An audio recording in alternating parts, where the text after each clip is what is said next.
Hello, today with the help of this green circle, I'm going to illustrate very quickly a brief point about Berkeley's argument against Locke. See, Locke said that everything that we see and process by the mind is made up of primary and secondary qualities. Locke said the primary qualities are qualities within the object themselves, whereas secondary colors, more specifically color, are things that are caused by objects but exist only within our minds. Well, Berkeley, of course, said, well, why do we believe in matter anyway? All that we have in our minds are ideas. So why do we have this idea of matter? Now, common sense, or what we think is common sense, says, well, we know that matter exists because we see objects. See, this is a material thing here, right? It's made of matter. And Locke would say that matter are the things that make up the primary qualities of any object.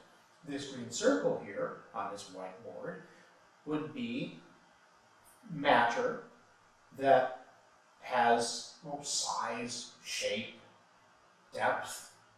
And the color green, well, it's caused by light in this object coming through our eyes, being processed by our mind, but green exists only within our mind.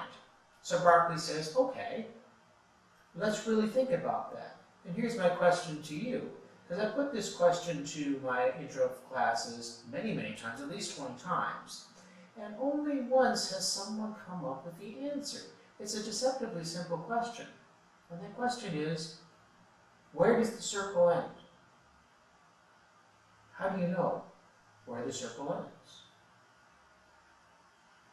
Now, of course, I can't hear your answer. You're probably coming up with all kinds of things. Like, well, we take a ruler. We take a ruler and we measure how big the circle is. Okay, but where do you know where to start? So, okay, so let's say I have a ruler here. I don't really have a ruler. It's kind of odd, but okay, so I have a ruler here. Where do I measure? How do I measure how big the circle is? And someone eventually says at this point, well, what you do is you take the ruler and you find the edge of the circle and then you measure from one edge to the other. It's like, okay, that's a very good answer, but how do you know where to put the end of the ruler? Some people will say, well, you put it on the edge of the circle. And that's the issue. Where is the edge of the circle? Well, if you're thinking properly, you know that the edge of the circle and how you can tell where the circle begins and ends is where the color ends. Where does the color begin? Where does the color end? That's all you know. Color. Everything that we see is color. Even if you look at something like the corners of the walls of the room, like whatever room you're in right now, look at the corners up in the ceilings. You've got two walls that come together and a ceiling. Unless you're outside, in which case that's a different conversation. You're probably in a room right now, you probably can look up and see, there's that wall there, there's that wall there, and there's that ceiling. Now, in most classrooms I've ever been in with this example, they're pretty much the same color. And my walls, of course, and my ceiling right now is really the same color. But how do I know where they end?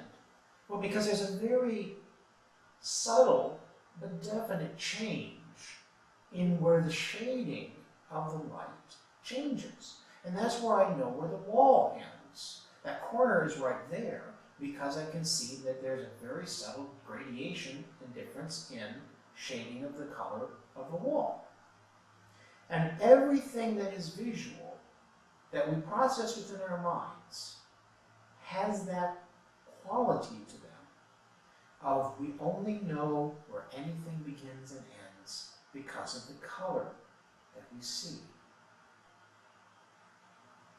And color, Locke said, is a secondary quality that exists only in the mind.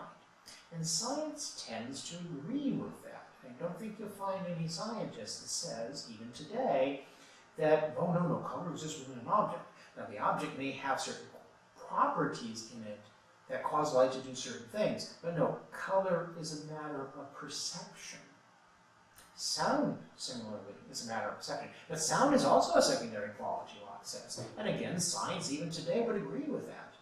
The issue of sound is something that is a vibration.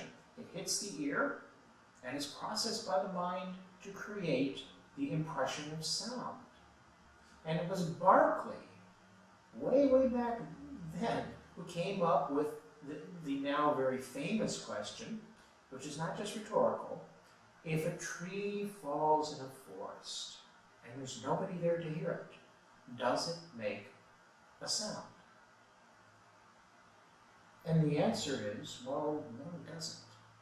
Because sound only exists within the mind of someone perceiving it.